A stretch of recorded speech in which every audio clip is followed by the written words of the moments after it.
అసలు మనలో ఏ ఒక్కరైనా తన గురించి తనకు పూర్తిగా తెలుసు అని, బాగా అర్థం చేసుకోగలనని ఖచ్చితంగా చెప్పగలరా?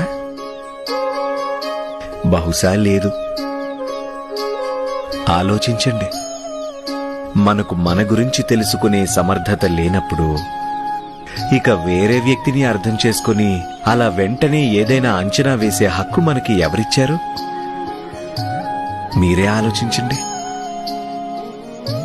సంబంధాలలో మాటలు కలుపుకునే అలవాటును కొనసాగించండి. ఎందుకంటే ఈ అలవాటు మానుకున్నప్పుడే ఇతరులు తమ స్వార్థానికి ఉపయోగించుకుంటారు. పొరపాటు మీదే కావచ్చు, కానీ ఇతరుల దగ్గరకు వెళ్లి అపార్థాన్ని తొలగించే ప్రయత్నం తప్పకుండా చేయాల్సి ఉంటుంది. అప్పుడు ఆ తర్వాత క్షమాపణలు చెప్పే పరిస్థితి గాని, క్షమించాల్సిన పరిస్థితి గాని వచ్చే అవకాశం ఉండదు.